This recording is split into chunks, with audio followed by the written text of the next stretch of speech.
Marriage doesn't usually end with a single sentence, but sometimes one careless line is enough to reveal everything you already feared.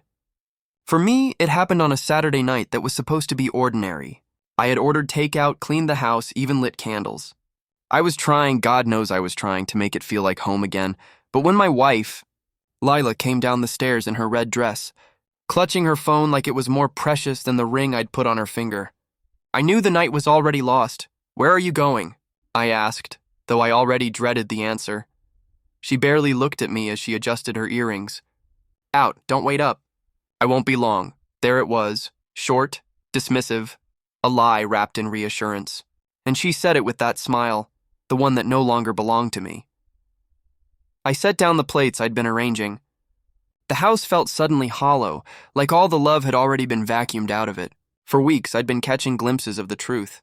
The late-night texts she guarded like state secrets. The perfume that wasn't hers clinging to her clothes.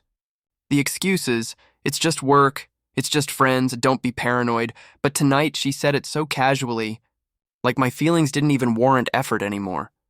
I stood up slowly, meeting her eyes. My voice was calm, steady, almost frighteningly even. "No rush," I told her.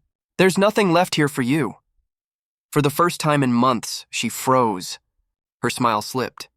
"What's that supposed to mean?" I stepped aside, and that's when she saw them. Two suitcases sitting neatly by the door. Her suitcases, packed, ready. Her face went pale. You packed my things?" "Yes." My answer was quiet, deliberate. "Clothes, toiletries, the basics. The rest, I'll have sent to wherever you end up." Her hand trembled as she clutched her phone tighter. "You can't be serious. You're kicking me out? Over what, dinner, drinks?" "I told you I wouldn't be long." I laughed bitterly. "Lila, it's not about tonight. It's about every night. Every lie, every time you came home smelling like him, every time you brushed me off and told me not to worry. Do you even realize how long I've been sitting here wondering when you'd finally stop pretending?" She opened her mouth, but nothing came out. For once, she didn't have a quick excuse. "You say I won't be long, like I'm supposed to sit here waiting, grateful for scraps of your time?" I continued, my voice sharper now. "But you've been gone for months already. Not physically, but here," I tapped my chest. "In every way that mattered." Her eyes welled up, but I didn't stop.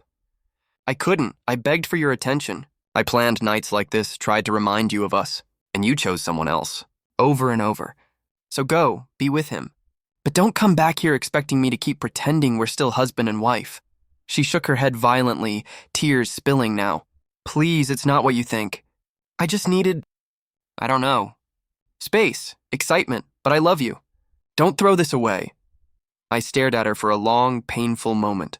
"You threw it away the moment you decided my love wasn't enough. And I won't live in a marriage where I'm second place." Her tears turned to anger then, her voice rising. "So that's it? You're just going to give up, after everything we've been through?" I nodded toward the door. "After everything, yes, because what we've been through is me fighting for this marriage alone while you've been chasing thrills with someone else." She tried one last time, her voice breaking. "If you make me leave tonight, you'll regret it. You'll miss me." I walked to the door, opened it, and let the cold night air rush in. "Maybe I will," I admitted. "But at least I'll miss the woman I married, not the stranger who stands in front of me now." I picked up the suitcases and set them gently on the porch. She stood frozen for a moment, then finally, with trembling hands, grabbed the handles.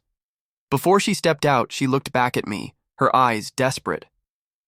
"Please don't end it like this." I met her gaze one last time. "It ended a long time ago. Tonight is just me admitting it." And with that, I closed the door.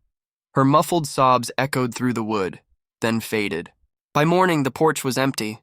Her bags were gone. So was she. The next day, I sat alone at the table I had set for two. The candles had burned down to nothing, the food cold in the fridge. For the first time in months, though, the silence felt different. It wasn't filled with suspicion or doubt.